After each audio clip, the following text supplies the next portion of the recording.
The train groaned, a beast of iron and steam surrendering to the vast, unblinking sky of Wyoming. It exhaled a final, weary sigh, and the world outside the grimy window fell into a sudden, ringing silence for Mary Lynn Caldwell. That silence was louder than the clatter of the wheels that had carried her across a continent. It was the sound of an ending, and she prayed, a beginning. The summer of 1886 had baked the land to the color of old leather. A wind, persistent and dry, scoured the earth, carrying with it the grit of the plains and the faint, wild scent of horse and sage. From somewhere beyond the cluster of wooden buildings that constituted the town of Copper Bend, a church bell tolled, a lonely, metallic heartbeat in the immense quiet. This was the edge of the map she knew, a place drawn with the hard lines of hope and the smudged fingerprints of despair. Mary Lynn stood, smoothing the wrinkles from her plain linen dress. It was a serviceable garment, the best she owned, but it felt flimsy now, a poor shield against the raw immensity of this new world. She clutched the handle of her single-chose scuffed valise, the knuckles of her right hand showing white. Inside were her few belongings, 2 other dresses, a Bible her mother had given her, a book of poetry, and the teaching certificate that was her only claim to a future. She had left the East not in disgrace, but in a quiet, stubborn act of rebellion. When she had learned of her intended's infidelity, she had not wept or pleaded. She had simply spoken the truth, a truth that society found more scandalous than the lie it was meant to cover. The engagement was broken, her reputation in tatters, and the doors of her small world had closed to her. So she had turned west, toward a place where a person's past was supposed to be erased by the horizon. Stepping down from the carriage was like stepping into a furnace. The heat rose in waves from the parched ground, and the sun was a hammer overhead. She stood on the splintered platform, a solitary figure in a landscape of browns and golds. The town of Copper Bend was little more than a single dusty street flanked by false-fronted buildings, a general store, a saloon whose bat-wing doors swung with a lazy creak, a livery stable, and a handful of other structures huddled together as if for comfort against the encroaching wilderness. She looked for a face, a sign, anyone who might be Mr. Abernathy, the school superintendent who had hired her through a series of formal, hopeful letters. No one approached. Men in dusty hats and worn denim paused to look at her, their gazes lingering with a mixture of curiosity and suspicion before they moved on.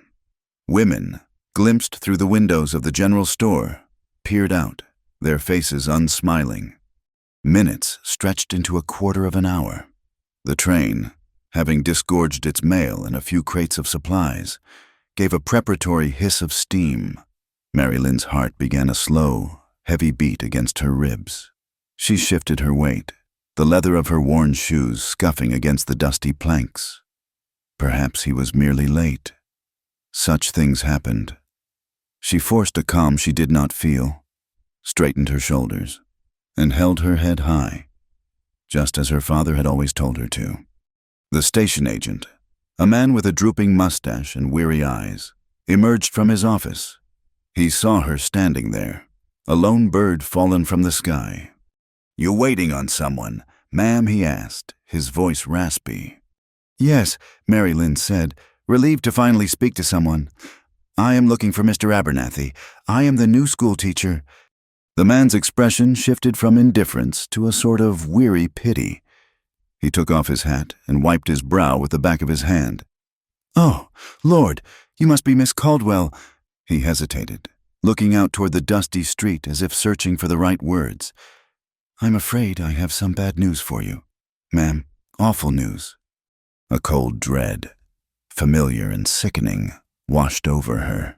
It was the same feeling she had had standing in her former fiancé's parlor, the evidence of his betrayal laid bare. "Mr. Abernathy," the station agent said, his voice low. "He had an accident a week ago. His wagon overturned in a gully out north of town. He did not survive." The world seemed to tilt. The sun-bleached buildings wavered in her vision. The teaching position, her one hope. The entire reason for her journey was gone. It had vanished a week before she had even arrived. She was a teacher with no school, a traveler with no destination. She was utterly and completely alone. "I see," she managed to say, her voice a thin thread of sound. "Thank you for telling me." As if on cue, the wind, which had been a constant whisper, rose to a sudden, malevolent howl. It tore at her bonnet, whipping the ribbons against her cheek. It pressed against her dress, molding the cheap linen to her form before catching the hem in a furious gust. The fabric flew upward, a flag of surrender, exposing her legs to the knees, her dusty, travel-worn stockings and scuffed shoes. A gasp went through the few onlookers on the street. A woman's ankles were a private thing. To see more was a scandal. Mortification burned her cheeks, a heat more intense than the sun. She fought to control the flapping material, one hand clutching her valise, the other wrestling with her own skirt. She felt 100 eyes on her, stripping her bare not just of her clothing, but of her dignity. They saw a woman unescorted, unmoored, and now, immodest, a stray, a piece of Eastern finery blown in on the wind. Too fragile for this hard country. She heard a low chuckle from the direction of the saloon, and the sound was like a slap. But beneath the shame, a core of iron defiance began to glow. She would not cry. She would not faint. She had not survived the wreckage of her old life, only to be broken by a gust of wind in a town that did not want her. She finally wrestled the skirt down, her jaw set and stared straight ahead, her gaze fixed on nothing, yet challenging everything. It was in that moment that Elias Boone guided his wagon into town. The wagon was loaded with supplies from his small ranch, cured hams, sacks of flour milled from his own wheat, and crates of late summer vegetables. He was a man who moved with the quiet economy of someone long accustomed to solitude. At 34, his face was a landscape carved by sun and sorrow. The lines around his eyes spoke of long distances and hard losses. He had come to Wyoming years ago, a young man chasing the horizon on the back of a horse. He had found a wife, a good woman named Sarah, and for 5 years, he had known a peace he never thought possible. Then the smallpox had come, a merciless wind that had swept through their valley and taken her, leaving him hollowed out. The heart of him turned to ash. He had sold his herd, bought a small piece of land, and built a wall around what was left of his soul.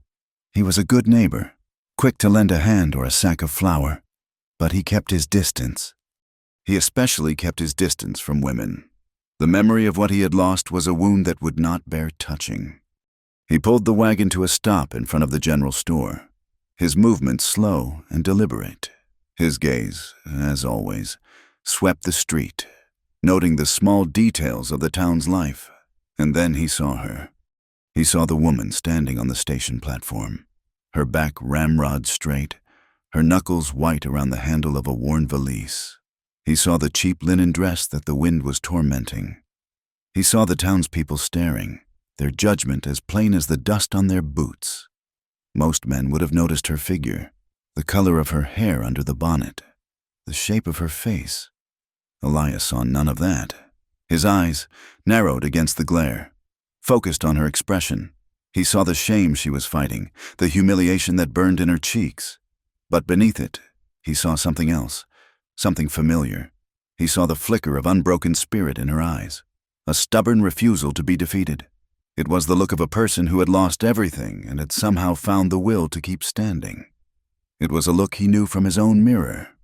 He sat there on the wagon seat for a long moment, the reins slack in his hands, the sounds of the town fading into a low hum. He did not know her story. He did not know her name. But he recognized the particular kind of strength that is forged only in the deepest fires of loss, and in the vast, lonely expanse of his world. That recognition was as rare and startling as a wildflower blooming from stone. He watched her, a stranger, a woman who was clearly in a world of trouble, and felt the first stirrings of something he thought had died with his wife, a reason to care. He did not move. He did not speak. He just watched as she took a deep, shuddering breath and took a single, uncertain step off the platform, and into the dusty street of Copper Bend. That first step onto the main street of Copper Bend was the hardest she had ever taken. The dust, fine as flour, puffed up around her ankles, instantly coating her worn shoes. Mary Lynn felt the weight of every gaze, the silence that fell as she passed the saloon, the sudden halt of a conversation between two women outside the general store. Their whispers were as audible as the dry rustle of leaves. A woman alone, unprotected, arriving for a ghost. She was an anomaly, a disruption to the town's hardscrabble order, and they watched her as one might watch a storm cloud building on the horizon. Her chin remained high, a small act of war against the pity and suspicion in their eyes. She needed a place to stay, a place to think. Her meager funds would not last long.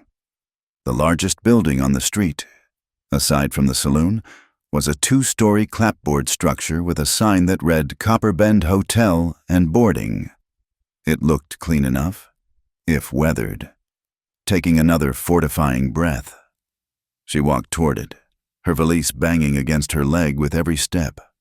The woman behind the front desk was built like the land itself, solid and unyielding. Her name was Martha Gable, and her eyes missed nothing. She surveyed Mary Lynn from the frayed ribbons on her bonnet to the dust on her hem. "I need a room," Mary Lynn said, her voice steadier than she felt. "Rooms are 50 cents a night, in advance," Martha replied, her tone flat. "Meals are extra." Mary Lynn did a quick, desperate calculation in her head. Her money would be gone in a week, perhaps less. "I understand," she said, "but I find myself in a difficult position. I came to be the school teacher. I only just learned of Mr. Abernathy's passing." A flicker of something, perhaps sympathy, crossed Martha's face before it was gone. A sorry business. He was a good man. She paused. "So you have no position?" It was a statement, not a question. "That is correct, but I am a hard worker. I can cook, I can clean. I am an excellent seamstress. And I am a teacher." Mary Lynn leaned forward slightly, her earnestness a palpable force. "I noticed you have children, 2 boys.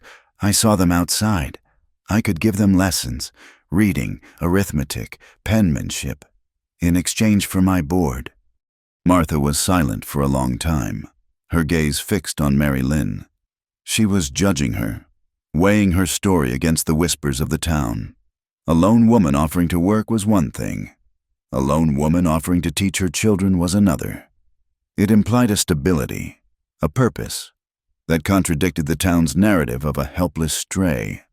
"My boys are a handful," Martha said at last, "and they are behind in their letters. The last teacher left 6 months ago." She looked at Mary Lynn's hands, noting they were clean and unadorned. "You can have the small room at the back. You will help me with the laundry and the mending in the mornings, and you will give the boys lessons for 2 hours every afternoon. We will see how it goes." A wave of relief so profound it left her weak washed over Mary Lynn. "Thank you," she whispered. "You will not regret it." Her new life began. The room was small, with a narrow bed and a single window that looked out onto a dusty alley. But it was clean, and it was hers. She spent her days in a rhythm of labor, her hands raw from lye soap and hot water, her fingers pricked from mending torn shirts and canvas trousers. In the afternoons, she sat with Martha's 2 sons, Samuel and Thomas, at the rough-hewn kitchen table. They were wild boys, full of the restless energy of the frontier, but they were bright. Slowly, painstakingly, she drew them into the world of letters and numbers, her patience a quiet, steady presence in the boisterous inn. She kept to herself, speaking when spoken to, offering polite but distant smiles. She was acutely aware of the gossip that swirled around her like the ever-present dust. She learned to ignore the looks, the way conversations stopped when she entered the general store. She held on to her dignity with a fierce, quiet tenacity. Her linen dress, the one that had betrayed her at the station, became a symbol of this struggle.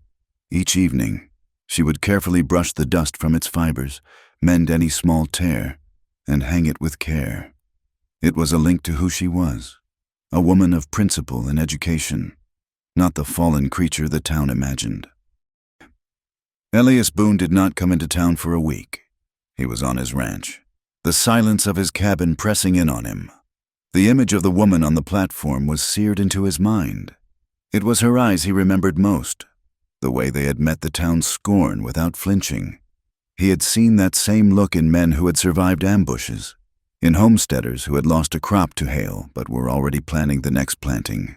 It was the look of pure, unadorned grit. It troubled him. It stirred the placid surface of the grief he had so carefully maintained.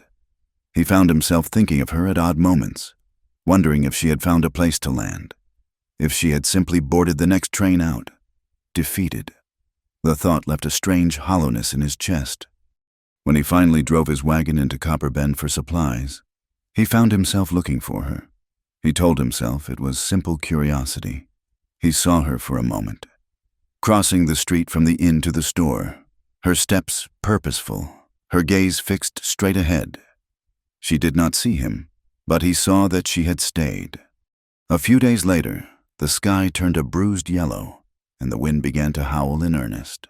A sandstorm descended on the town, a blinding, scouring force that drove everyone indoors. For hours, the world was a maelstrom of sand and wind. The sun blotted out, the air thick with grit that found its way through every crack and crevice. When it finally subsided, the town was coated in a fine layer of brown dust. The landscape altered in subtle ways. The storm had ripped a loose board from the back steps of the inn, leaving a treacherous gap. Mary Lynn discovered it the next morning when she went to take out the ashes. She nearly twisted her ankle, catching herself just in time. Martha tutted with annoyance, saying she would have to get her husband to fix it when he found a spare moment, which could be days. Later that morning, Elias arrived with a delivery of smoked bacon for the inn's kitchen. As he unloaded the heavy slabs, he noticed the broken step. He saw Mary Lynn carefully navigating around it, a basket of wet laundry in her arms. He said nothing, simply finished his business with Martha and left. Mary Lynn assumed that was the end of it. But an hour later, as she was hanging sheets on the line in the back alley, she heard the sound of a hammer. She peered around the corner of the building and saw him. Elias Boone. He had a new plank of wood and a handful of nails. He was working with a quiet, focused efficiency, his movements precise and unhurried. He measured the space, sawed the board to the perfect length, and began hammering it into place. The sound was solid, reassuring. She stood there, unseen, and watched him.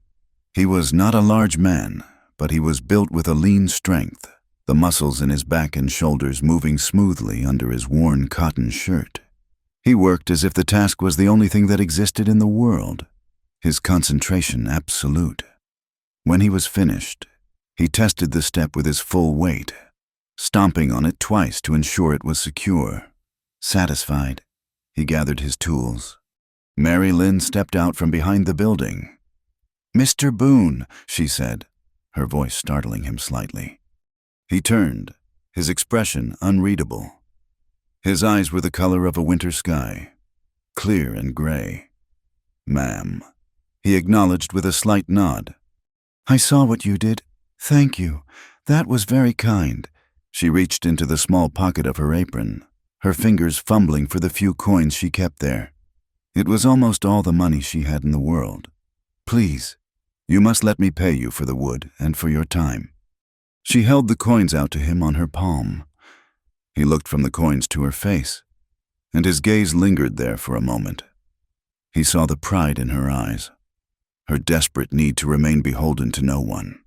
He saw the faint smudges of weariness beneath her determined expression, and in that moment, he saw again the reflection of his own solitary, stubborn existence. A ghost of a smile touched his lips, a fleeting expression that did not quite reach his eyes.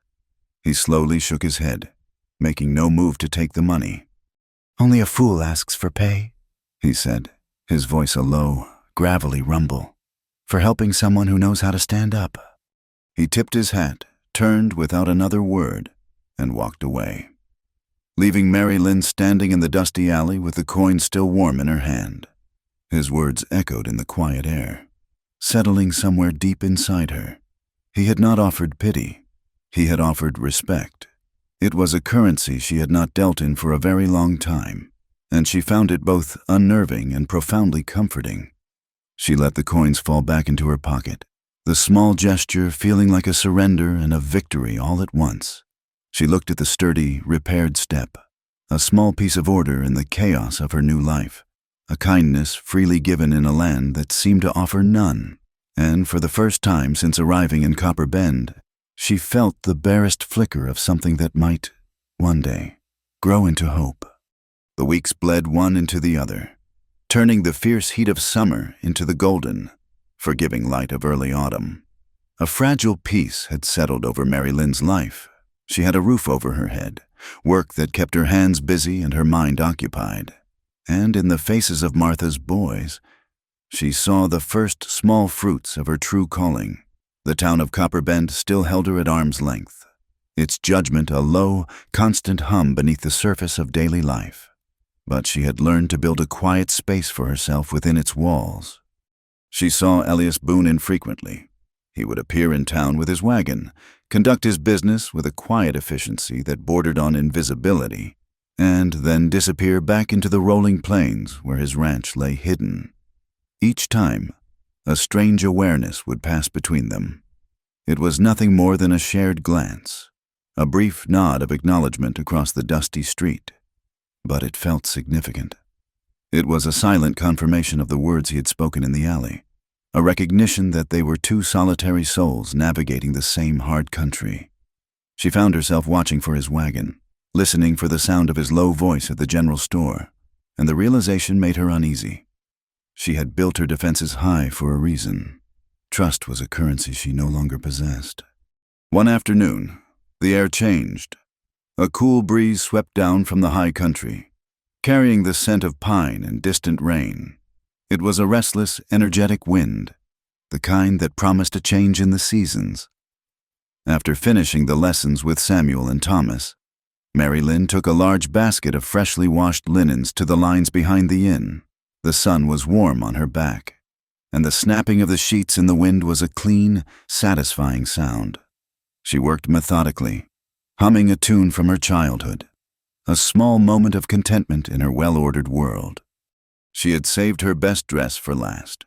It was a simple white cotton, worn soft with washing but still crisp and clean. It was not the dress from the station, but its cousin in spirit, a symbol of the propriety and grace she tried to carry within her. As she lifted it from the basket, the wind, which had been a playful companion, suddenly turned wild. It came in a great, roaring gust, a solid wall of air that tore through the narrow alley.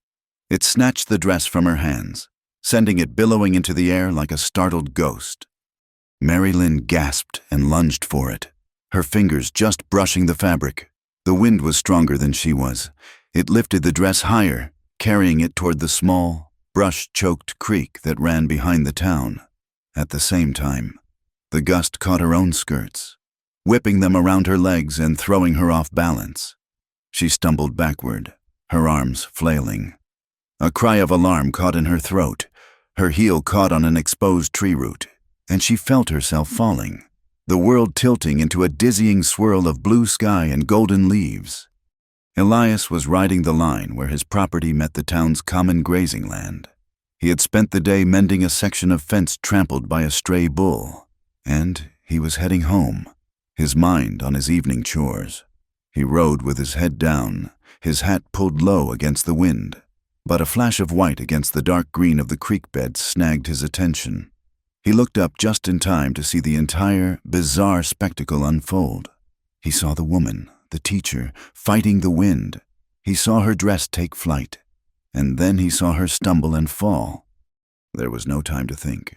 His reaction was a pure, honed instinct, the same instinct that made him pull a calf from a swollen river or spur his horse away from a rattling snake. He was out of the saddle before his horse had fully stopped, his long legs eating up the distance to the creek. He saw her going down, her body small and vulnerable against the unyielding earth. He saw the white dress fluttering just beyond her reach, about to be snagged and torn by the thorny bushes along the bank. He lunged, in one sweeping, desperate motion. He caught her around the waist with one arm, breaking her fall, while his other hand shot out and snagged a fistful of the airborne white cotton. Their combined momentum was too much to stop. They tumbled together, a tangle of limbs and fabric, landing not on the hard ground, but in a large, fragrant pile of hay that some farmer had left to dry near the creek. The world came to a sudden, soft stop. Mary Lynn lay breathless, the wind knocked out of her, her face buried in the sweet, dusty scent of dried grass. A man's arm was wrapped securely around her waist, a solid, unmovable weight. For a paralyzing second, she was consumed by sheer panic. This was it, the moment she had dreaded. The confirmation of every suspicious glance and whispered rumor. She was compromised, alone with a man in a state of utter disarray. Slowly, she untangled her limbs and pushed herself up, her hair having come loose from its pins and tumbling around her shoulders. She found herself looking directly at Elias Boone. He was lying beside her, propped up on one elbow, hay sticking out of his dark hair, and in his other hand, held aloft like a banner of surrender, was her white dress. Her face flamed with a blush so hot it felt as if it might set the hay smoldering. She could not speak. She could only stare, mortified, at the sight of her dress, her private garment, held in the hand of this quiet, watchful man. She expected a smirk, a lewd comment, the kind of crude humor she had heard from the men who frequented the saloon. She braced herself for the final, crushing humiliation. Elias looked from the dress in his hand to her scarlet face. He saw the fear and shame warring in her eyes. He saw the trembling of her lower lip, and he did something she never would have anticipated.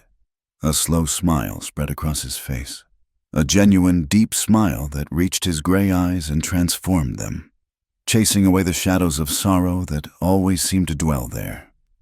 It was a smile of pure, unadulterated amusement, not at her expense, but at the sheer absurdity of the universe. He let out a low chuckle, a rich, rumbling sound. He looked up at the sky, at the wind whipping the clouds along, and then his gaze came back to rest on her. "Fate's got a sense of humor," he said, his voice soft, yet carrying easily over the rustle of the wind. "I came for the wind, and found you instead."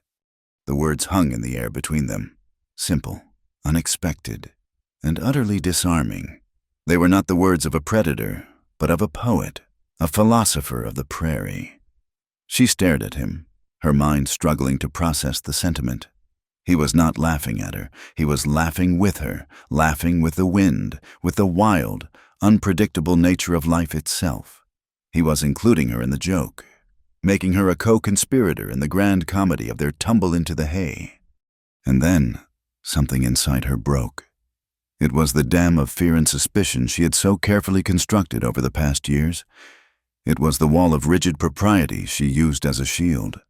It cracked, crumbled, and fell away, and a sound she had not made in a very long time bubbled up from her chest.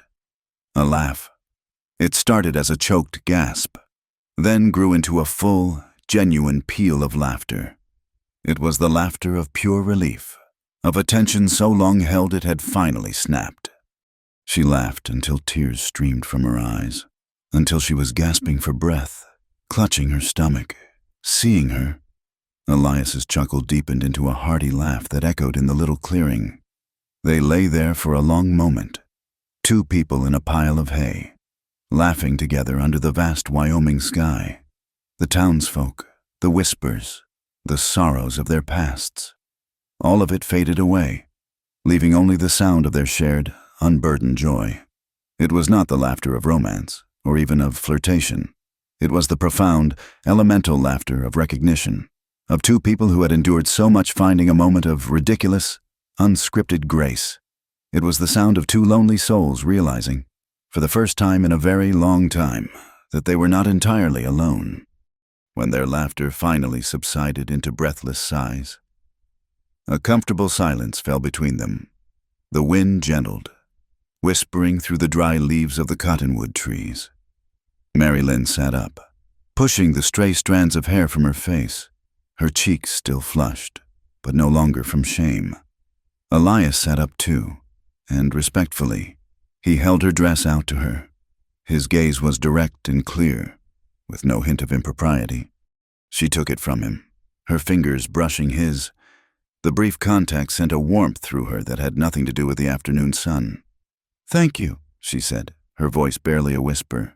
"You saved me, and my dress." "It seemed like the right thing to do," he replied simply. She clutched the dress to her chest, a shield that was no longer needed. In that moment of complete vulnerability, when she had lost control of everything, even the clothes on her back, this man had not taken advantage. He had not judged. He had simply caught her. He had caught her and her dignity, all in one motion, and handed them both back to her, intact. It was a gesture of such profound and simple decency that it left her speechless. She looked at him, at this quiet rancher with a sorrow in his past and kindness in his hands, and she felt the first tentative stirring of a trust she thought had been buried forever. The wind had tried to strip her bare, but instead, it had delivered her, unexpectedly, to a safe harbor. The laughter in the hay pile had changed something, loosening a knot that had been tied tight in both their chests for years. In the days that followed, the space between Mary Lynn and Elias filled with a new and unspoken language. A glance held a moment longer than necessary across the dusty street was a conversation. When he came to town, his wagon seemed to find reasons to linger near the inn, and she, in turn, found reasons to be shaking a rug from an upstairs window or sweeping the porch just as he passed. Nothing was ever said, nothing needed to be. It was enough to know that in the vast loneliness of this place, another person saw you, truly saw you, and did not look away. The fragile trust born in that moment by the creek began to put down tentative roots. This delicate peace was shattered by the arrival of a string of fine-looking horses and the man who led them. He rode into Copper Bend on a chestnut stallion with a gleam to its coat that spoke of money and careful grooming. The man himself was cut from the same cloth. His boots were polished. His hat was of a finer felt than any seen in town, and he wore a tailored coat that was ill-suited for the Wyoming dust but perfectly suited to making an impression. He carried himself with an easy, proprietary air, as if he were not merely visiting the town, but assessing it for purchase. Mary Lynn was leaving the general store, a small sack of flour in her arms, when she heard a voice that froze the blood in her veins. "Well, I will be. Mary Lynn Caldwell. Of all the godforsaken corners of the earth to find a runaway songbird." She turned slowly, the sack of flour suddenly feeling as heavy as lead. Leaning against the saloon's hitching post was Caleb Rourke. He was smiling, a wide, confident smile that did not touch the cold calculation in his eyes. He was the man she was supposed to have married, the man whose lies she had refused to live with, the man from whom she had fled halfway across the country. Seeing him here, in this place that was supposed to be her sanctuary, felt like a violation, as if a ghost from a nightmare had just stepped into the daylight. "Caleb," she said, her voice a strained whisper. "You look surprised, my dear," he said, pushing himself off the post and sauntering toward her. He moved with a predator's grace. The horse trade is a wide river. It carries a man to all sorts of interesting places. His eyes swept over her plain dress, the worn shoes, the smudge of flour on her cheek. A look of faint distaste crossed his features. "Though I must admit, I expected you to land somewhere a little softer." "What are you doing here?" she asked, taking an involuntary step back. "Business, of course. But now that I have found you, perhaps a bit of pleasure." He lowered his voice, taking a step closer. "Mary Lynn, what happened back east was a misunderstanding, a foolish mistake on my part. I have regretted it every day. I came west looking for horses, but perhaps I was really looking for you." The lie was so bald, so effortless. It stole her breath. He spoke of regret, but his eyes held only the glint of a new challenge. He was not here to atone. He was here to conquer. "There was no misunderstanding," she said, her voice gaining a sliver of strength. "I will not discuss it with you. Please, leave me alone." She turned to walk away, but he moved quickly, his hand closing around her upper arm. His grip was not brutal, but it was firm, a gesture of ownership. "Now, hold on. You made quite a spectacle of me back home. You owe me the courtesy of a conversation. A woman does not just break an engagement and disappear without a word of explanation to the man she wronged." "I wronged you," she said, her voice trembling with a sudden, hot anger. "You were the one who—" "Careful," he hissed, his smile tightening. "We are in public. A lady does not air such grievances where common ears can hear." It was at that moment that Elias's wagon rounded the corner. He took in the scene in a single, swift glance. Mary Lynn, pale and trapped, the fancy stranger with his hand on her arm, the predatory look in the man's eyes. Elias pulled the wagon to a halt, the squeal of the brakes cutting through the tense silence. He did not get down. He simply sat there, his hands resting on his knees, his presence a sudden, solid weight in the street. "Is there a problem here, ma'am?" he asked, his voice calm and low, but carrying an unmistakable edge of steel. Caleb's head snapped around, his eyes narrowing at this unexpected intrusion. He looked Elias over, from his dusty, sweat-stained hat to his worn work boots, and a look of dismissive contempt crossed his face. "This is a private matter between myself and my fiancé," Caleb said smoothly. The word fiancé struck Mary Lynn like a physical blow. "I am not your fiancé," she managed to say, trying to pull her arm free. Elias's gaze moved from Caleb's face to the hand on Mary Lynn's arm. "The lady asked you to leave her alone. I suggest you do it." "And who are you to suggest anything?" Caleb retorted, his voice rising.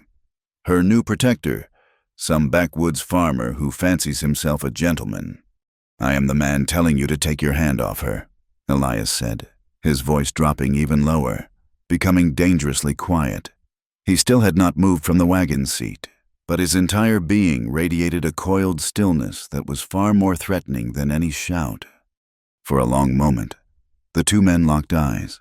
A silent battle of wills waged in the dusty street. Caleb was used to winning, to intimidating others with his wealth and his swagger. But he saw something in the widower's gray eyes that gave him pause. It was not anger. It was a complete absence of fear. A deep, settled certainty that was as immovable as the mountains on the horizon. With a final, frustrated sneer, Caleb released Mary Lynn's arm. "As you wish," he said, turning his back on Elias as if he were nothing. He looked at Mary Lynn. "We will speak later. This is not over." He turned and strode back toward the saloon, his polished boots kicking up puffs of angry dust. Mary Lynn stood trembling, rubbing her arm where he had held her. Elias finally climbed down from the wagon and walked over to her. He did not touch her, but stood a respectful distance away.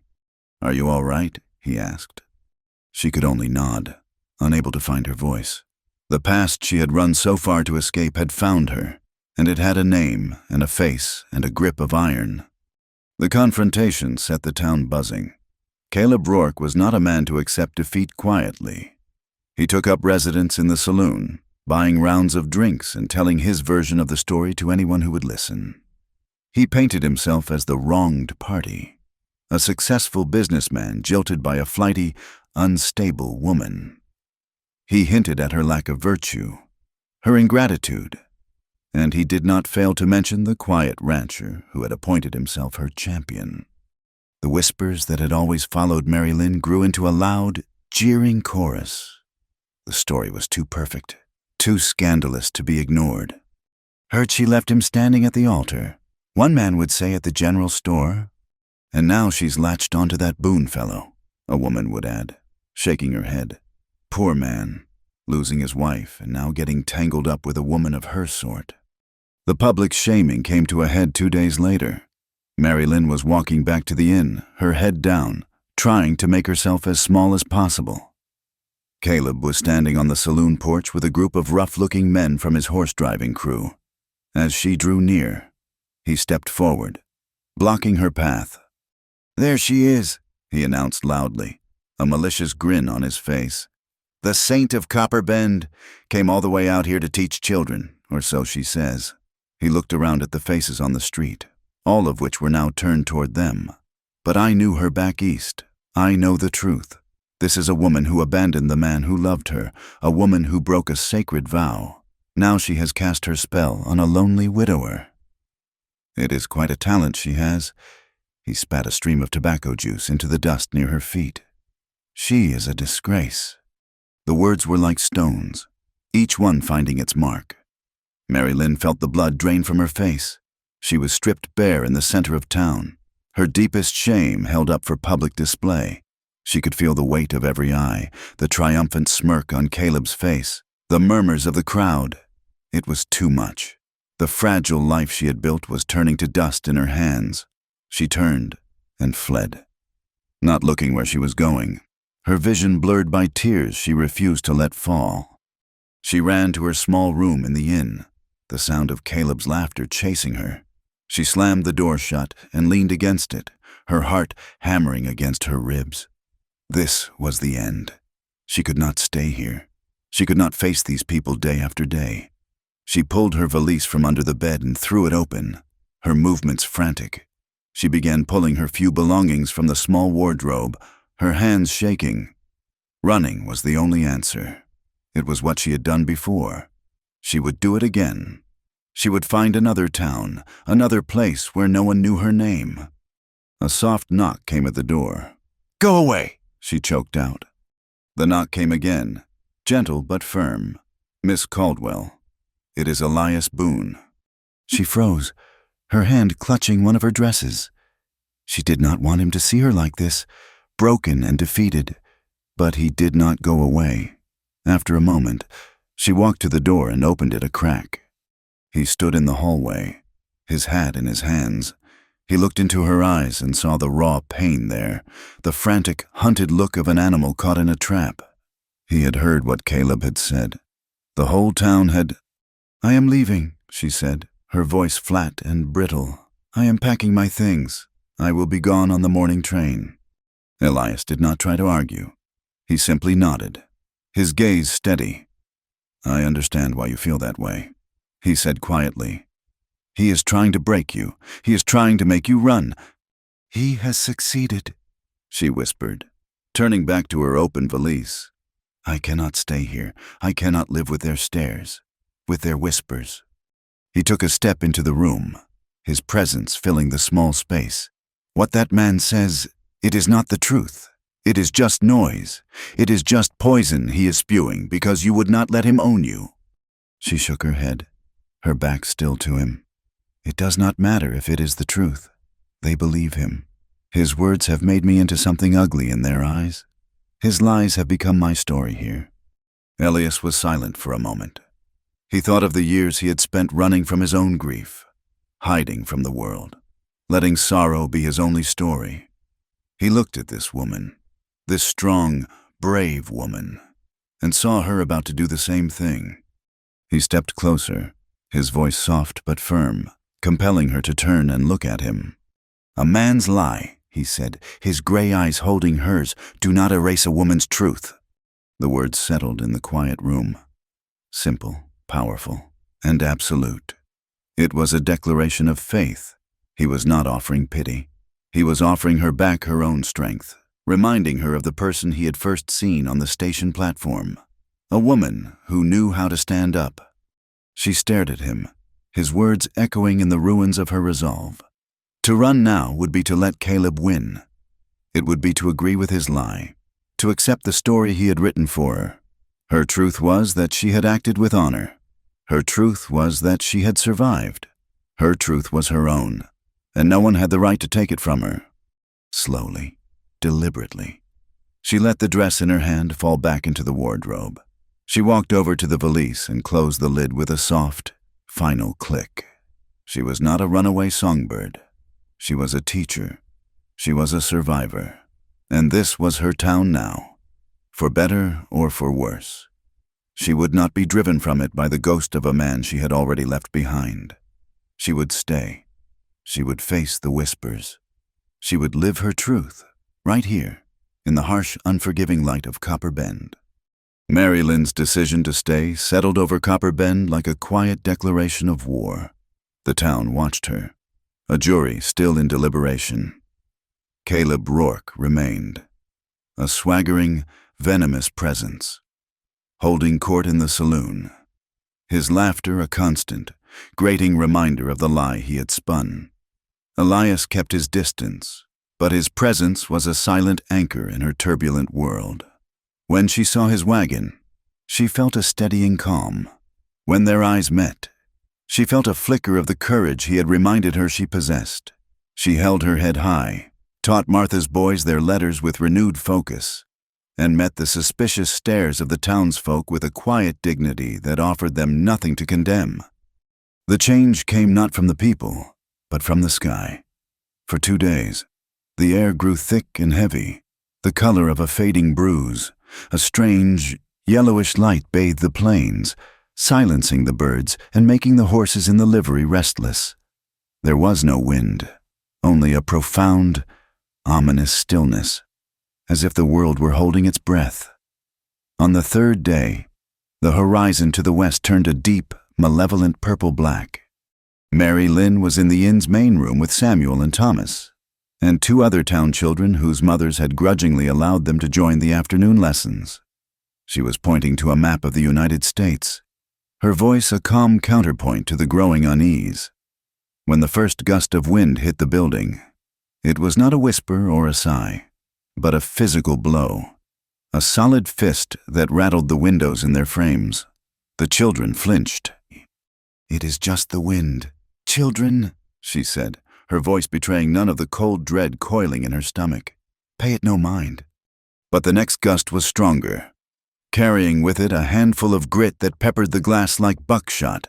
The sky outside went from twilight to midnight in an instant.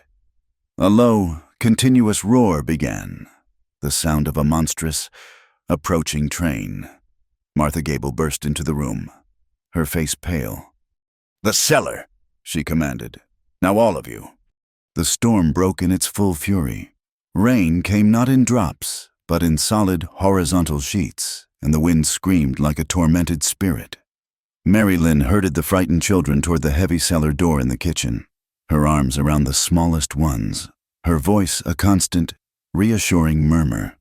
She got them down the steep wooden steps and into the musty dark, where Martha was already lighting a lantern. The sound of the storm was muffled down here, but the ground itself seemed to vibrate with its power. Elias had been at the livery, negotiating the sale of 2 of his yearlings with the owner, a wiry man named Silas. He had felt the pressure drop, had seen the look of the sky, and knew what was coming. He had finished his business and was about to head home when the first wall of wind and rain struck. He was not worried for himself, but for the animals. A livery stable, with its wide doors and high, drafty roof, was a dangerous place in a storm like this. He and Silas fought to secure the main doors, the wood groaning under the assault.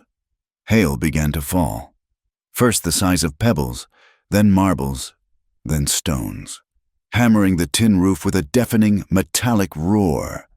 The horses screamed in their stalls, their eyes wide with terror.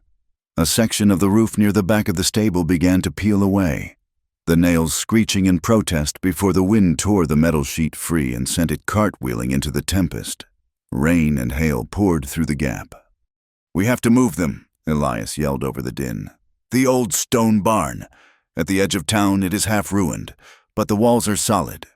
Silas, his face ashen, could only nod. It was a desperate gamble.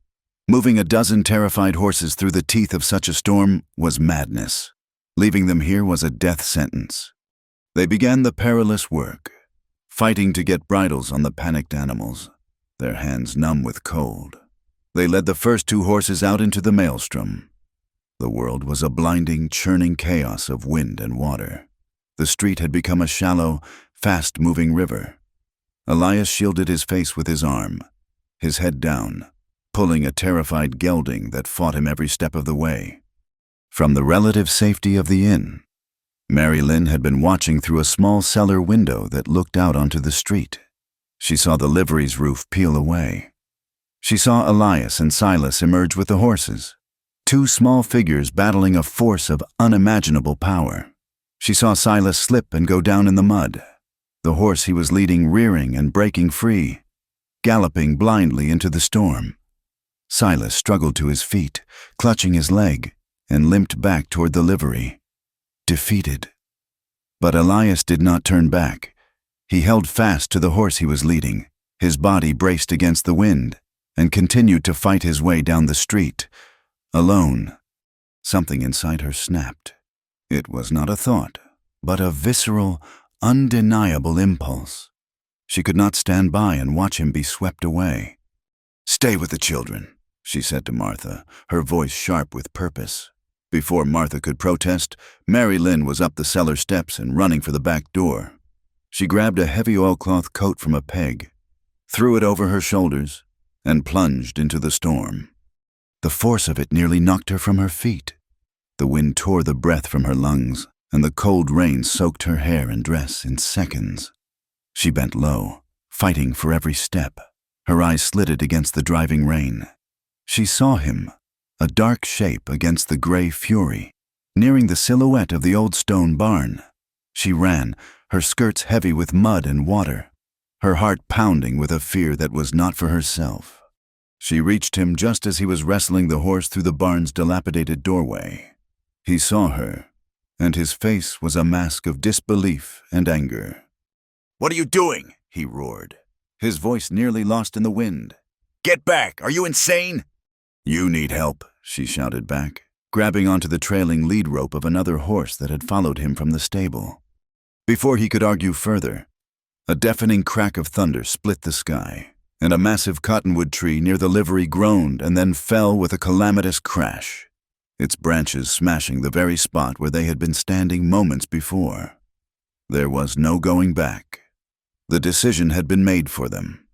Together, they shoved and pulled the last of the horses that had followed them into the relative shelter of the barn, and then collapsed against the stone wall, soaked, shivering, and gasping for air as the storm raged outside. The barn was a wreck. Much of the roof was gone, but one corner remained intact, its heavy, hand-hewn beams holding firm. It was dark, the only light coming from the gray, rain-swept doorway. The horses huddled together, their sides heaving, their fear a palpable thing in the enclosed space. Elias pushed himself to his feet, his movement stiff with cold. He found an old, rusty bucket and a pile of dry kindling in a forgotten tack box. With numb fingers and a piece of flint from his pocket, he managed to coax a small, sputtering flame to life. The fire was a miracle. It pushed back the darkness and the biting cold, its small, flickering light a beacon of defiance against the storm. Mary Lynn huddled close to it, her whole body trembling uncontrollably. Elias found a thick, scratchy horse blanket that was mostly dry and draped it over her shoulders. She looked up at him, her lips blue, her face streaked with mud and rain. "Thank you," she whispered. He simply nodded, his own jaw tight against the shivers racking his body. He sat down beside her, close enough that their shoulders were almost touching, and held his hands out to the pathetic fire. They sat in silence for a long time, listening to the symphony of the storm, the howl of the wind, the drumming of the rain on the remaining roof, and the rumble of distant thunder. In the flickering firelight, the hard lines of their faces softened. They were no longer the teacher and the rancher, the pariah and the recluse. They were just two people, stripped of all pretense, sharing a small circle of warmth in a world gone mad. "I should not have come out," she said finally, her voice quiet. "It was a foolish thing to do." He looked at her, his gray eyes reflecting the small flames. "It was," he agreed, "but you did." He paused, his gaze turning inward. "My wife, Sarah, she was like that. She never knew when to stay put when someone was in trouble." It was the first time he had ever mentioned her. The name hung in the air between them, a sad, gentle ghost. Mary Lynn did not know what to say. She simply pulled the rough blanket tighter around her shoulders. He stared into the fire, his face etched with a profound sorrow. I built a good life for us. A fine house, a strong barn. I thought I could keep her safe. He shook his head. A small, bitter movement. When the sickness came, all of it meant nothing. I watched everything I had built get washed away. Loving someone. It is just building something that the world will eventually tear down. It brings a man nothing but pain in the end. The despair in his voice was a raw, open wound. It was the voice of a man who had given up, who had walled himself inside his grief because the risk of feeling anything again was too great. Mary Lynn looked at his profile, at the hard line of his jaw, the deep sadness in his eyes, and she felt a wave of empathy so powerful it almost stole her breath. She understood his fear of loss. She had felt it herself, in a different way, but she could not accept his conclusion. Was it not love? Then she asked softly. He looked at her, his brow furrowed in confusion. What? What you had with her, she clarified, her voice gaining a quiet strength. The life you built, the happiness you shared before the sickness came. Was it all just a prelude to pain? Or was it real? She leaned forward slightly, her eyes holding his. My father used to say that some people mistake company for love. Company is easy, it is convenient, it keeps the silence at bay. But it is brittle, it breaks at the first sign of trouble. It dies easy. She paused, letting the words settle. The fire crackled, spitting a shower of sparks. But love, she continued, her voice clear and steady in the small, sheltered space. True love is not brittle. It is strong. It holds on through storms. And when it is taken from you, it does not die. It leaves a wound that proves how real it was. She held his gaze, her own eyes shining with a fierce, unblinking conviction. If love dies easy, it was not love, just company. His breath caught in his throat. He stared at her as if seeing her for the first time. Her words struck him with the force of a physical blow. Not a blow that wounded, but one that shattered the thick ice that had encased his heart for years. He had seen his grief as proof that love was a fool's game, a source of unbearable pain. She had just shown him that his grief was the ultimate proof of his love's reality, its depth, its truth. The pain was not a punishment, it was a testament. The wind howled outside, but inside the ruined barn, a profound quiet had fallen. He looked at her face, illuminated by the firelight, and saw not a disgraced woman or a helpless stray, but a person of incredible strength and startling wisdom. She had faced down her own storm, her own loss, and had emerged not broken, but refined. For the first time since Sarah's death, the wall around his heart began to crumble, not from a violent assault, but from the gentle, persistent pressure of a simple, undeniable truth. They sat there together, sharing a blanket, sharing a fire, two survivors who had just found in the heart of a storm a quiet place to land. The dawn that broke after the storm was quiet and clean, as if the world had been washed anew. The air was cool and smelled of wet earth and pine. In Copper Bend, the townspeople emerged from their cellars to survey the damage. The great cottonwood was down. The livery stable was a wreck, but the town, for the most part, had held. The shared ordeal seemed to soften the community's hard edges. People helped one another clear debris, their shared survival a stronger bond than their previous suspicions. When Mary Lynn and Elias returned from the ruined barn, leading the saved horses, no one whispered. They saw two survivors, their faces smudged with dirt, their clothes soaked and torn, and in their eyes was a weariness that commanded respect. Silas, the livery owner, his leg bandaged, wrung Elias's hand with gratitude that needed no words. Elias's small ranch house was a few miles out of town, nestled in a hollow that had protected it from the worst of the wind. Mary Lynn had intended to return to the inn, but her dress was ruined and she was chilled to the bone. Elias insisted she come back to his place to get warm and dry.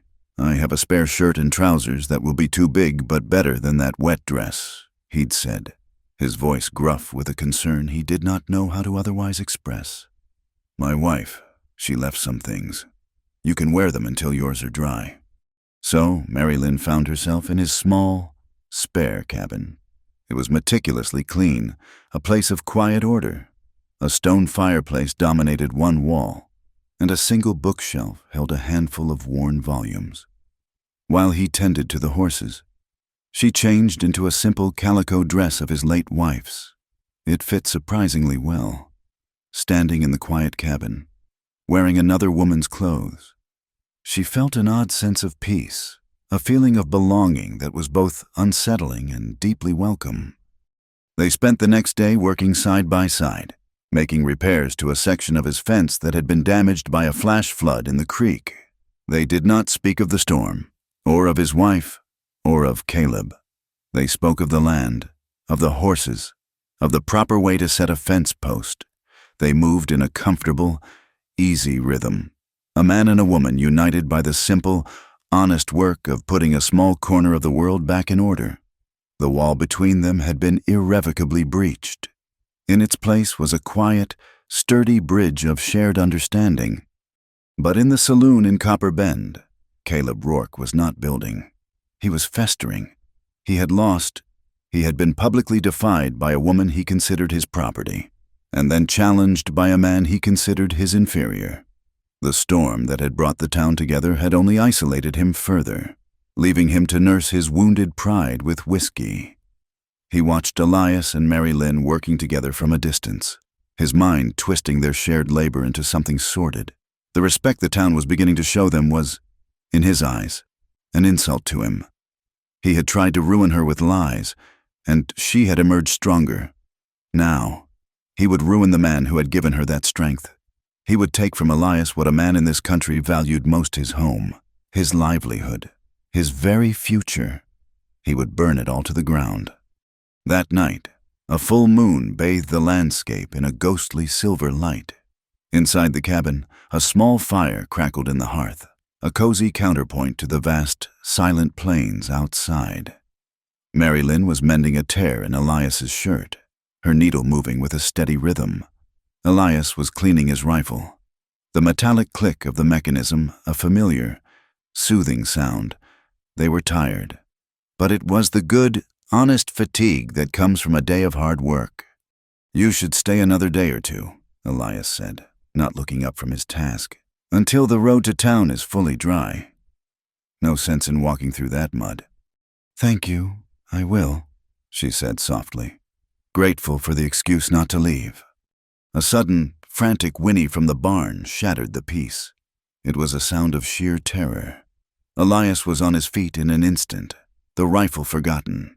He and Mary Lynn exchanged a single, alarmed glance, and then he was out the door, running toward the barn.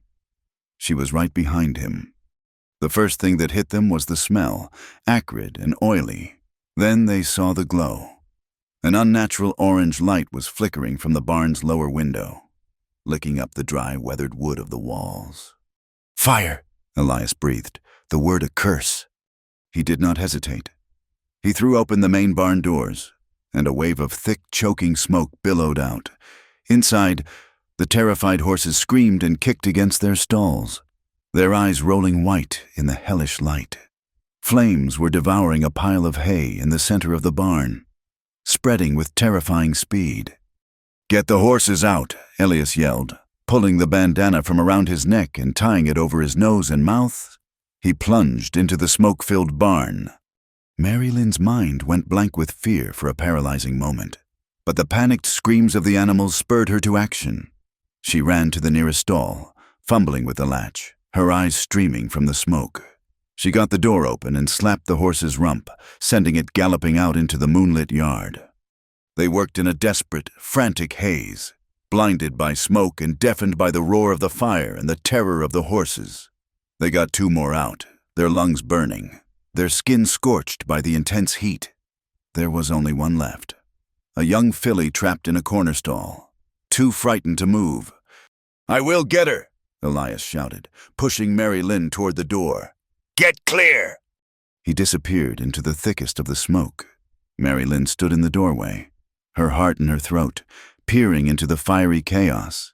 She saw him emerge from the smoke, pulling the terrified filly by its halter. He was almost to the door when a deep, groaning crack echoed from above. The main crossbeam, eaten through by the flames, was giving way.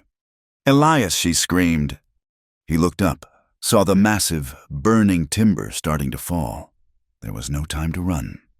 In a final, desperate act, he shoved the filly forward, pushing it out of the doorway to safety.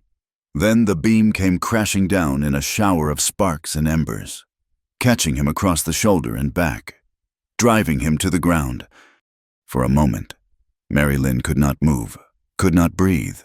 Then a new figure emerged from the shadows at the side of the yard, a silhouette against the blazing barn. It was Caleb Rourke. He was holding a half-empty bottle of whiskey, a triumphant, demonic sneer on his face as he watched his handiwork. Seeing him broke her paralysis, a rage, cold and pure, unlike anything she had ever felt, surged through her. She ran to Elias's side, dragging him away from the worst of the heat.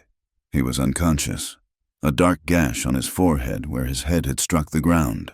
She had to get him to the cabin. But Caleb was between her and the house, a predator watching his trap spring. Her mind raced. She was alone. Help was miles away. Then she remembered. The rifle. It was still on the table in the cabin, but she could not get to it. Her eyes darted around the yard, near the cabin wall, where Elias had left it after his work, was his old pistol, tucked into a leather holster hanging from a peg. It was the gun he carried when he rode the range. She moved, a blur of motion, keeping the burning barn between herself and Caleb. She snatched the gun belt from the peg. The pistol was heavy, a solid, cold weight in her trembling hands. She had never held one before. She did not even know if it was loaded. She only knew it was her only chance. She stepped out from behind the corner of the cabin, into the full, terrible light of the fire.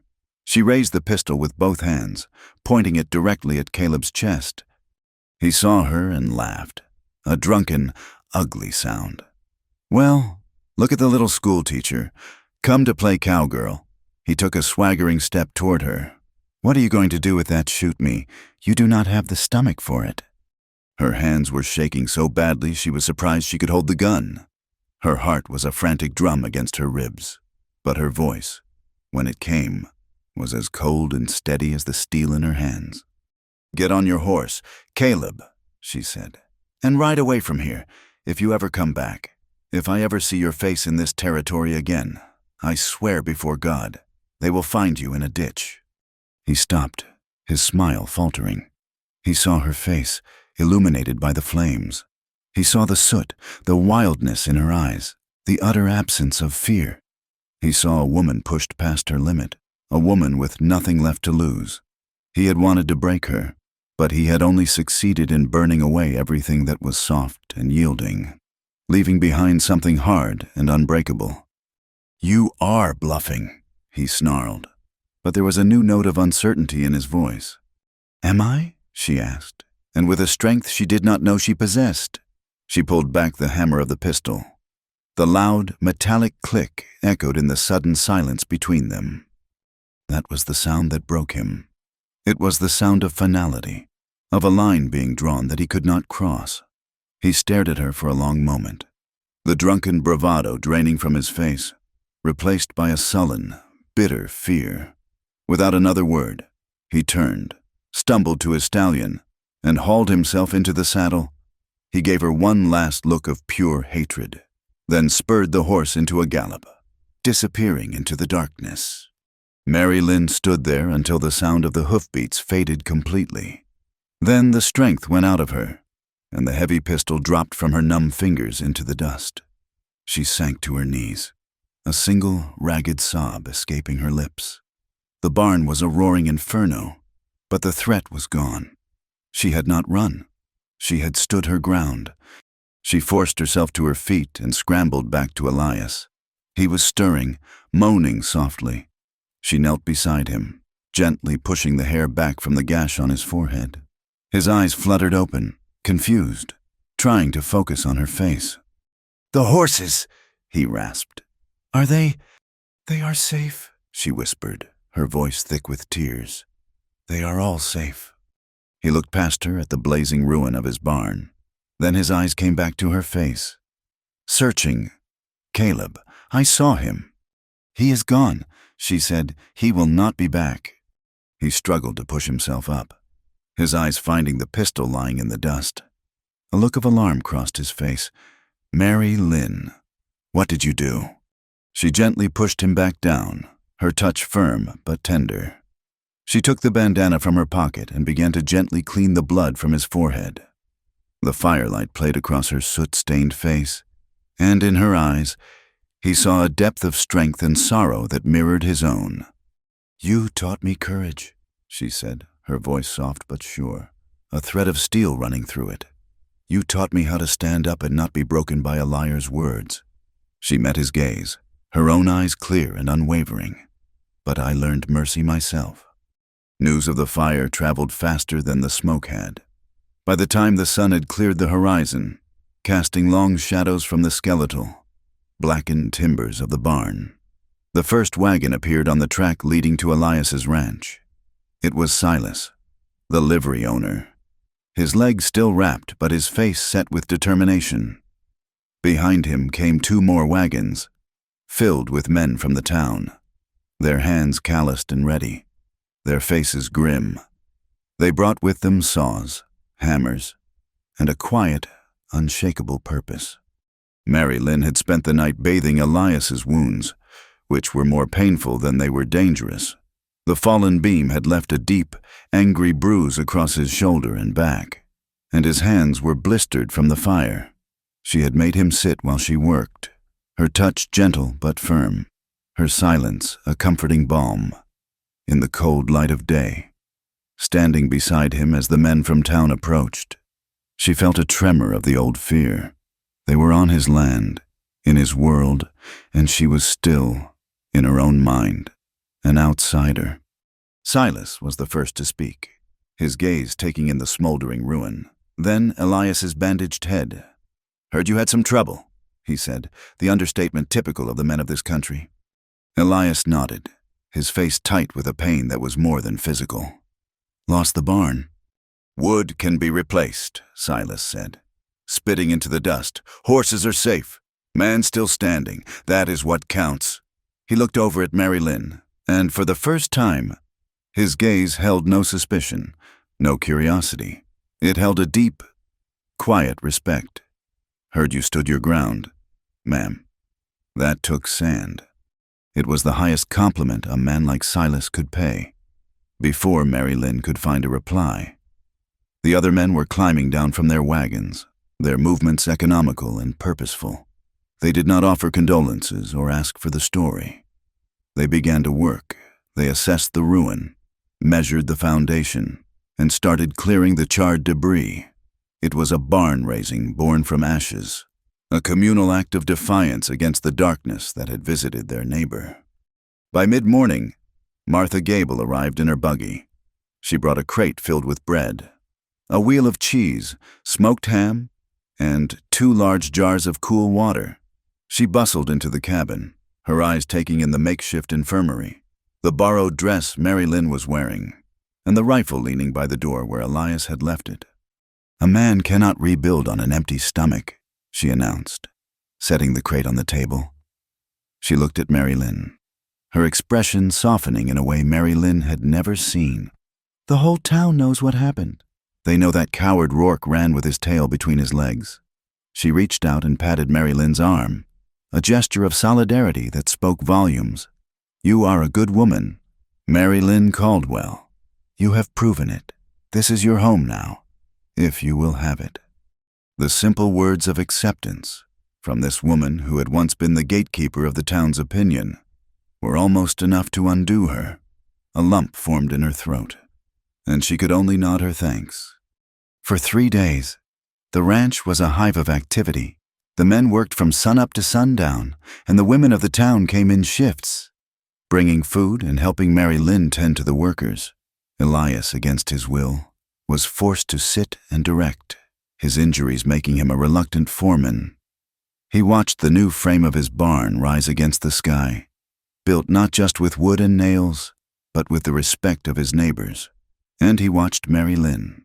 He watched the way she moved among the men, pouring water, offering a piece of bread, her presence a quiet, steady source of grace.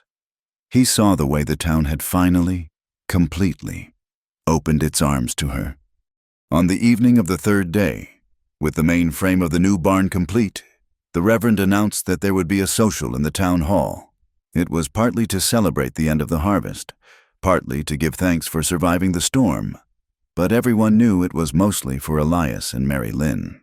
It was the town's way of officially welcoming them back, of washing away the stains of rumor and violence with music and laughter. Elias approached her as she stood by the creek, washing the dust of the day from her hands and face. The setting sun painted the sky in shades of orange and rose. "They are having a dance tonight," he said, his voice hesitant. It was the first time she had heard uncertainty in his voice. "I know," she said, drying her hands on her apron. He stood there for a long moment, turning his hat over and over in his hands. He was a man who could face fire and storms and armed cowards without flinching. But this, it seemed, was a different kind of challenge. "I was wondering," he began, then stopped. He took a breath and started again, his gaze fixed on the distant mountains. "I am not much for dancing, not since—" He did not need to finish the sentence, but I thought, "If you were going, perhaps I could walk you there." It was a clumsy invitation, full of the awkwardness of a man relearning a long-forgotten language. Mary Lynn's heart gave a sudden, joyous leap. It was more than an invitation to a dance. It was an invitation into the light. "I would like that very much, Elias," she said softly. Back in the cabin, she prepared herself. She had few choices of what to wear. There was the borrowed calico and her own simple dresses. And then there was the white one, the dress from that day in the wind, the one he had caught as she fell. It had been torn at the hem during the tumble, and there was a faint grass stain near the shoulder that had never quite washed out. It was a garment marked by her past, a symbol of a moment of profound humiliation and unexpected connection. She took it out and looked at it in the fading light. For a moment, she considered putting it away. It was an imperfect dress, a dress with a history, but as she ran her fingers over the fabric, she realized that she, too, was imperfect. She, too, had a history. She had been torn and stained by life, but she had not been destroyed. With a sense of quiet purpose, she threaded a needle and began to mend the tear at the hem. Her stitches were small and neat, not hiding the damage, but healing it, making it part of the whole. When she put the dress on, it felt different. It was no longer a symbol of her vulnerability, but a testament to her survival. When Elias saw her, a look of profound recognition crossed his face. He said nothing about the dress, but she knew he remembered. He had put on a clean shirt, and his hair was damp and combed. In the twilight, with his wounds healing and the weight of years seeming to lift from his shoulders, he looked younger, more peaceful than she had ever seen him. They walked to town in a comfortable silence, the stars beginning to prick the deep velvet of the sky. The town hall was ablaze with light and filled with the sound of a lively fiddle. When they stepped through the doorway, a hush fell over the room. Every head turned, every conversation stopped. For a heart-stopping moment, Mary Lynn felt the old fear return. They were on display, the objects of the town's relentless scrutiny. But then she looked at their faces. There was no pity in their eyes, no morbid curiosity. There was only a quiet, watchful approval. Silas raised his cup to them from across the room. Martha Gable gave them a warm, maternal smile. Elias did not falter. He took Mary Lynn's hand, his grip firm and reassuring. and led her to the center of the cleared floor. The fiddler, taking his cue, struck up a slow, simple waltz. Elias placed one hand on her waist and took her other hand in his. He was clumsy at first, his steps stiff and unsure, but she followed his lead, and soon they found a rhythm. They were the only couple on the floor, dancing in a silent circle of their neighbors, enclosed in a world of their own. They danced without speaking, their eyes saying everything that needed to be said. She saw in his gaze a gratitude and a tenderness that made her heart ache with a sweet, unfamiliar emotion. He saw in hers the reflection of his own battered and healing soul. As the music played on, she leaned in slightly, her voice a whisper meant only for him. "They will talk," she said, acknowledging the sea of eyes that surrounded them. Elias looked down at her, and the slow, genuine smile she had seen only once before, in a pile of hay, returned to his face. It transformed him, erasing the last shadows of his long grief. "Let them," he answered, his voice a low, confident rumble. He pulled her a fraction closer, their steps now moving as one. He looked around the room, at the faces of the people who had judged them, and then his gaze returned to her, full of a certainty that was as bright and clear as the stars outside. "Fate's got a sense of humor," he said, his voice soft with wonder. "It brought me you." And as he spoke those words, the spell was broken. The town, as if sensing that a private moment had passed, came back to life. The fiddler played a little louder, a little faster. Another couple ventured onto the floor, then another, and another. Soon, the floor was full of whirling couples, and Elias and Mary Lynn were no longer the center of attention, but simply a part of the celebration. They were a part of the town, their shadows mingling with the others, turning and turning in the warm lantern light. Two survivors who had found in the wreckage of their lives not just a place to land, but a reason to dance. They did not return to the ranch that night as a rescuer and the rescued, nor as the town's latest objects of gossip. They walked back under a canopy of stars so bright they seemed to crackle in the immense silence. Two people who had found their way not just through a storm and a fire, but through the long, desolate wilderness of their own pasts. The space between them was no longer filled with unspoken questions or cautious curiosity, but with a profound and quiet certainty. It was the feeling of coming home, even though, for one of them, home had, until that moment, been a place that existed only in memory. There was no grand declaration, no passionate avowal beneath the moonlight. There was only the simple, profound act of Elias taking her hand in his as they walked the final stretch of the path to his cabin, his calloused fingers lacing through hers as if they had been made to fit there all along. Inside, the fire had burned down to glowing embers, casting a soft, warm light on the small, clean room. He did not lead her to a guest cot or a separate space. He simply led her to the hearth, and they sat before the dying fire, still holding hands, watching the embers pulse like a sleeping heart. In that shared silence, a vow was made, more binding than any words spoken before a preacher. It was a vow of presence, of shared space, of a future that would be built not with promises, but with the quiet, steady labor of each new day. The morning after was not an ending, but a beginning. The sun rose, spilling liquid gold across the plains, and the air was crisp with the promise of autumn. Elias was already outside when Mary Lynn awoke, the sound of his hammer ringing clear and true in the morning air. He was not just rebuilding a barn, he was building a life. She watched him for a moment from the cabin door, his movements strong and sure, his back to the rising sun.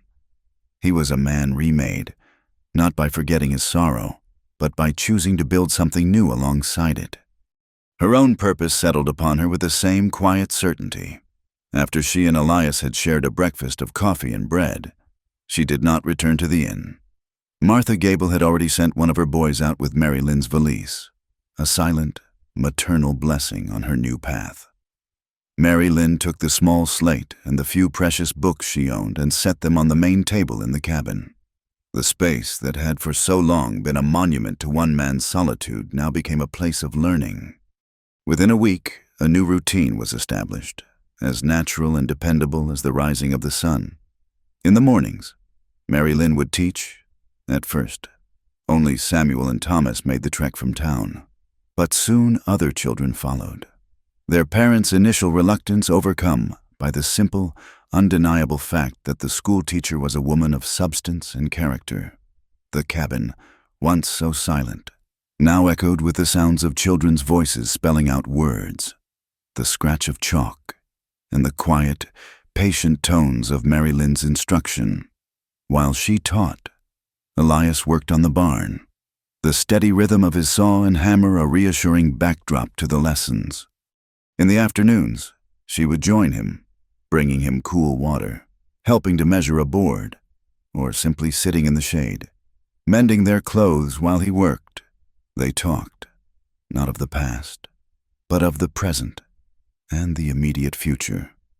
They talked of the coming winter, of which of the fillies showed the most promise, of whether the new schoolhouse should have one window or two. For Elias had decided, without any formal discussion, that the cabin was too small.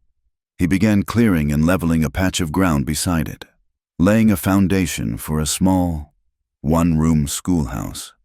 It would be her domain, a place built by his hands to house her calling. The town of Copper Bend, having rendered its final, favorable judgment, left them in peace. The whispers had died, replaced by a quiet, universal respect. They were no longer the widower and the outcast. They were Elias and Mary Lynn, a part of the landscape, a landmark of resilience. People who had once pitied him now saw a man whose eyes had lost their haunted look. Those who had scorned her now saw a woman whose quiet dignity was the bedrock of their children's education. They did not speak of marriage. The word seemed too small, too conventional for what they were building. Mary Lynn's first engagement had been a public contract, a union of families and futures that had proven to be a hollow shell. Elias's first marriage had been a sacred bond, one he had honored and cherished, but its memory was still a tender, private thing. What they had now was different. It was not a beginning forged in youthful hope, but one forged in the fires of loss and survival. Love, they had both learned, was not a promise spoken in a church, but a cup of coffee shared at dawn. It was the silent understanding that you would face whatever the day brought, together. It was the feel of his hand on the small of her back as they stood watching the sunset. It was the sound of her voice reading to him by the firelight in the evening. Their commitment did not need a piece of paper to make it real. It was made real by every swing of his hammer, by every child she taught to write their name. One bright, breezy afternoon, weeks after the fire, Mary Lynn took a basket of laundry out to the clothesline that stretched between the cabin and a solitary pine. The new barn stood nearly finished, its fresh pine boards smelling clean and sharp in the autumn air. The small schoolhouse was framed and waiting for its roof. She moved with a sense of unhurried grace, her movements fluid and content. From the basket, she pulled the white dress. The mended hem was a neat, faint scar. The grass stain on the shoulder had faded to a pale memory. She held it for a moment, the cotton soft and familiar in her hands.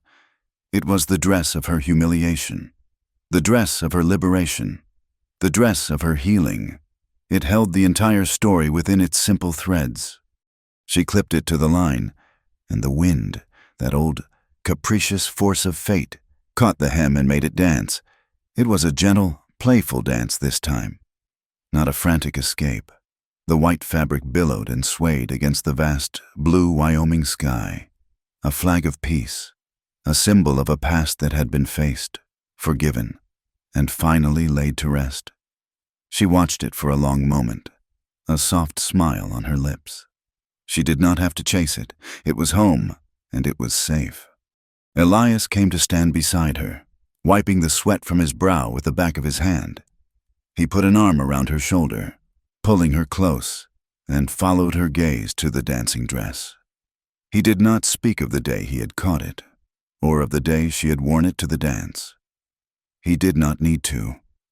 He simply stood with her, his presence a solid, comforting warmth beside her. The wind blew a strand of her hair across her face, and he gently tucked it behind her ear. He did not look at the dress, but at her face, and in her quiet, peaceful smile, he saw all the proof of love he would ever need. Thank you for listening to our story. We invite you to comment where you are listening from to connect with us all. And be sure to subscribe to Wild West Night, like the video, and press the hype button so this story can be heard by more people.